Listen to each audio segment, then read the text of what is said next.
Hello 2026, Benedict here. It's been a while. Today, I am showing you yung condo kung saan we're gonna be moving into early next month in preparation also for Alex Play School.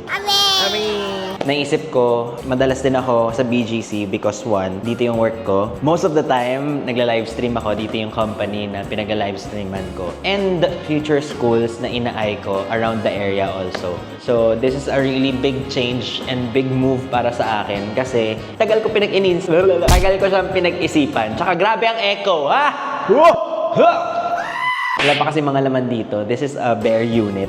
Ang bilis ng panahon. I've been thinking a lot kung ipa-play school ko si Alec or wag muna since bata pa siya. But I also thought na every time na nag-work ako, nasa bahay lang siya, wala siya masyadong ginagawa. And he's a fast learner. He picks up really quick. Natatakot ako sa progress niya minsan kasi ang bilis niya matuto. So sabi ko, since very active yung mind niya, instead na magbiyahe ako malayo for work, dito na lang ako tumira. Tapos, sa mga free times ko, instead na I spend it sa travel time, dito na lang kami. Kasi may mga parks in BGC, family-friendly places, and a lot of my friends na may mga anak at pamilya, even may mga barkada ko, andito na rin pala sila around nakatira. So, I'm excited. Ang hindi lang ako excited ay yung cost of living dito sa BGC. But yeah, that's why we're working hard and working smart.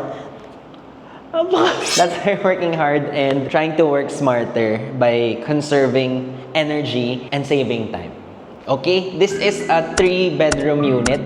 First, I'll show you the kitchen. Again, bare unit siya para I can also get to decide how I could beautify the entire space. Namiss ko yung ganitong tour kasi last time na nag-condo tour ako was pre-pandemic pa yata. Pandemic ko ba yun? Parang ganun, no? 5 years ago, ang tagal na. And now, it has become our studio for Potluck Saturday. Instead na mag-rent ako ng space to shoot, yun na lang ang ginawa kong workspace. Mas parang gusto ko na rin ibenta yun eh, kasi layo na namin dun. But anyway, I always make sure na whatever savings I have, mapupunta sa real estate. Because I feel like yun yung best investment. Aside sa businesses, of course. Makalat pa siya, guys. Sorry. We have a sink. We have cabinets here. Tenanted kasi to before. Dito naman yung cooking area. And the most important thing is I have an island because I love kitchens na may island. Although this is very small, iba yung nararamdaman ko every time na may island. Yung condo ko sa QC, di ba may island din siya? Sa bahay, may island din kami. There's something about islands na mas ginaganaan ako magluto, mag-prepare habang nakikita ko lahat. At first, I thought it's because I love hosting friends, but I also realized it's just I like seeing the whole place while I'm doing my own thing here. Kasi pag nakakulob ka lang sa kitchen, parang uncomfortable ng feeling. So I just really like preparing in front of the beauty of the place. Ganun. We're gonna put ref dito. Tapos dito, meron tayong mini bedroom for our helpers, kila Yaya. So gusto ko siya ipa-double deck here and I made sure na meron silang sariling toilet. And it's very clean and big. Kasi syempre, kahit tinutulungan nila tayo, I would want them to have their own privacy as well and place to feel rested. Di ba mag-move kami dito next month? Hindi ibig sabihin na permanently dito na kami. Syempre, pabalik-balik pa rin kami sa Bulacan. Dito sa Manila, syempre, di ganun kalinis ang hangin. Aminin naman natin. Ang dumi-dumi ng hangin ba? So every weekend, we go back there. Kasi andun din yung mga taniman ng parents ko. Which, hindi ko pala na-mention, dadalhin ko rin yung parents ko dito. Kasi nga, the reason why I moved back to my parents is also so that I can take care of them. But now, I think I can also take care of them and my baby all at the same time in one place. Kaya, 3-bedroom yung pinili ko. So yeah, this is the living room. It's very wide. I love it. There's natural sunlight here. And the good thing about this is... lakas maka-freestyle naman. There's balcony here. Medyo madumi pa siya. Overlooking skyscrapers. It's a huge space actually already for a condo.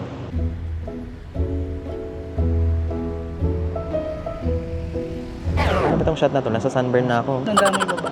Tut, tut, tut, tut. Kasi gusto ko yung cinematic na ganun eh. Oh, Tuk-tuk mo sa araw. masa na ba yung araw? Ang sakit na ng mata ko. Idea niya kasi yan. Ako pa mali. Ay. At ang maganda dito, pag kinuha nyo siya ngayon, bibigyan ko kayo ng 20% discount.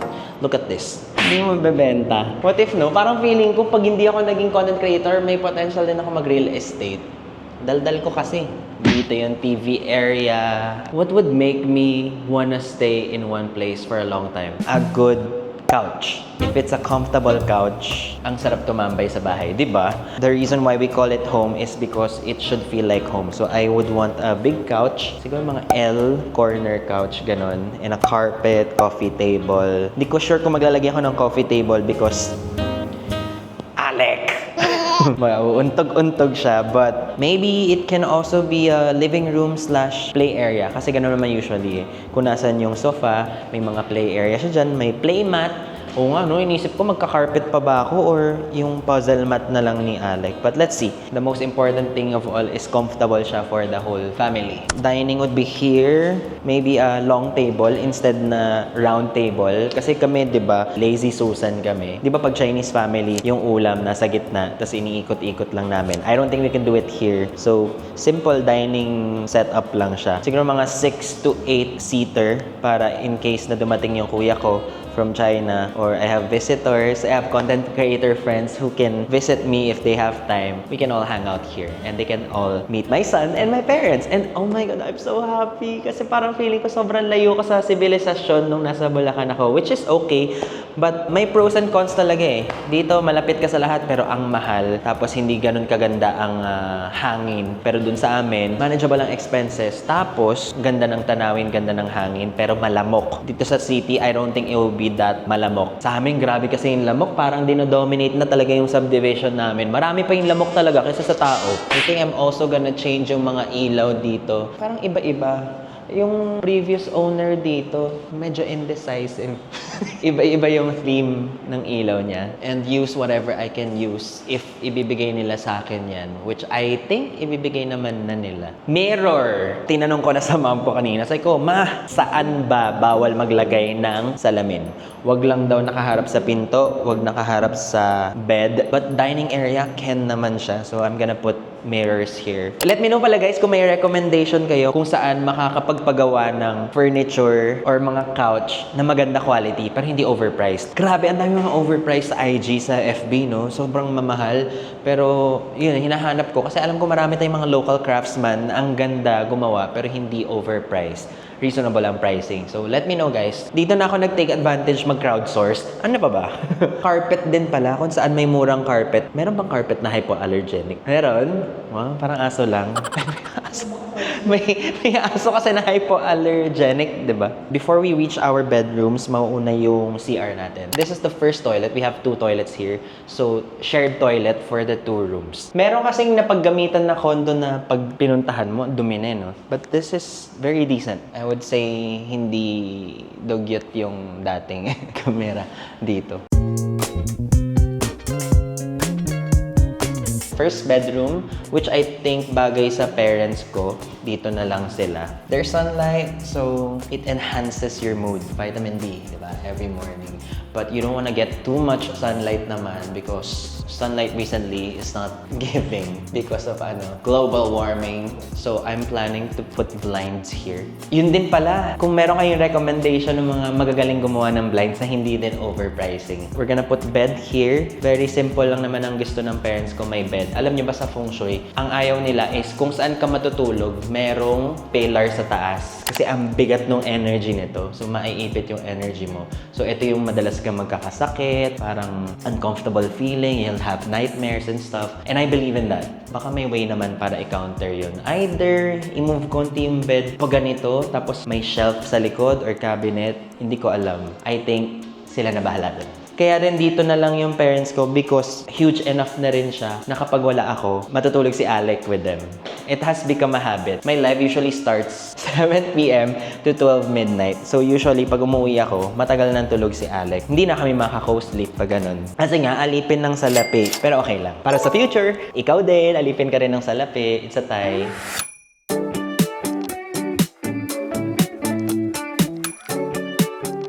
Now, on to the second room. I am thinking if this can be a workplace since nag-venture na tayo ng mga businesses and I also want like a personal office para hindi ako laging sa bedroom nag-work. Because working in our own room, sometimes nakatamad. Like, mamaya na to, higa muna ako dyan. Or kakain muna ako, binge watch muna ako. And I don't want that energy this year. I want to be productive. Not that I am not productive, but I feel like I don't want to feel too much at home during work days. Sometimes it's okay to relax, but also may mga responsibilities. Kaya either turning it into an office or possible maging bedroom ni Alec paglaki niya. Pero matagal pa yan. So, di ko alam. Comment below. Pwede sigurong guest area from time to time, pero hindi ko alam anong pwedeng gawin dito sa second room. Pwedeng dito minsan si Jerry, brother ko, or... So, hindi ko brother si Jerry. Or si Daryl! Minsan, dito ka. Yan. Tapos, dito naman sa master bedroom will be my room. I need bigger space. Baka isipin nyo, ba't di ko binigay ito sa parents ko? Usually, I would. But kasi, with the nature of my work, there are so many clothes, so many stuff that I need to store. PR kits, blah, blah, blah.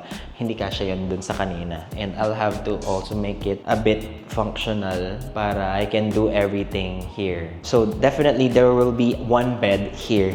What I am not sure is kung maglalagay ako ng table or not. Kasi kung may office ako, parang di ko na kailangan ng table. So, magulo ang head. Maybe you can help me decide and maybe pwede nyo akong i-guide din siguro. Ang maganda dito, mayroon na siyang built-in cabinet dito, which malaki na yung masastore ko dito. Kaso puro mga hanging, no? Wala siyang yung mga layers. So I think I would need to...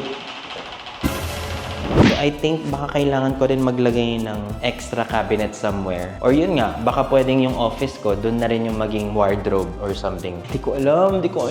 But yeah, I'm very happy with this place. Very spacious. Kasi ang daming beses talaga namin naghanap ng bahay. You know what? Muntik na kami mag-deposit para sa bahay sa Nuvali. Kasi nga, initially, dapat sa Xavier Nuvali ko siya pag-aaralin. And then, na-AR yung kapatid ko na food poison siya. So habang nandun kami, nag-rush kami to Manila. Umabot kami ng 2 to 3 hours. Imagine mo, pag may emergency, 2 to 3 hours away ka from each other. That was kind of like a wake-up call na, okay, life there is good, but at the end of the day, I don't want us to be too far away from each other. So, when something happens, or when we need each other, or we just wanna hang out for family time, maganda rin na close to each other kami. Now na senior na rin parents ko, I don't think they can travel Bulacan, Nuvali. Wala, baka patsunin nila ako. Nag-viewing din kami ng mga condo sa Green Hills. Dito din naman sobrang mahal. But I think yun na yung pinaka-smartest considering work, school, lifestyle, and all. It's just, you have to work harder. And ito yung toilet ko. Mas naayos na siya ng previous owner. So, kanina, di ba, wala siyang partition. Pwede ko lagyan ng curtain doon. But yeah, maganda. Maganda rin yung CR dito. Overall, I'm very, very happy. And I am so excited to move in.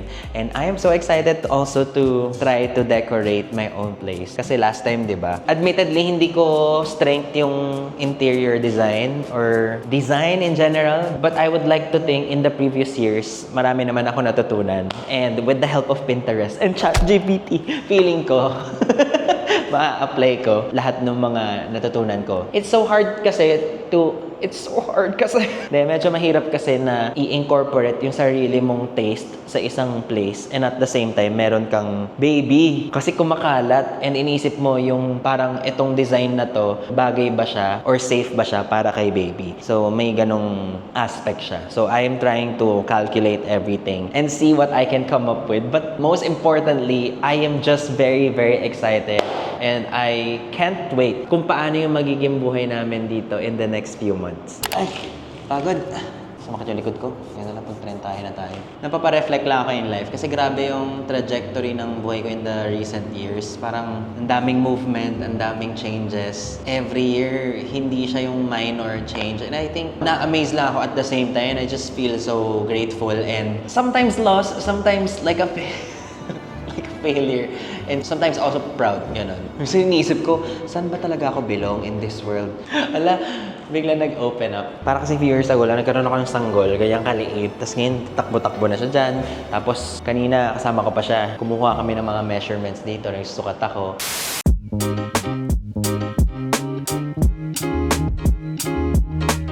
Sunlight. Look, Alec. Sunlight. Hindi na makakasukat ba? Kayo anak to, ang likot. Pag sasabihin ngayon tatay, takbo ka ng takbo dyan eh. Ha? Tatay, hindi ka binabantayan? Oh, magsusukat na ako. Hi, Dar. Yan ang main character talaga ng vlog ko eh.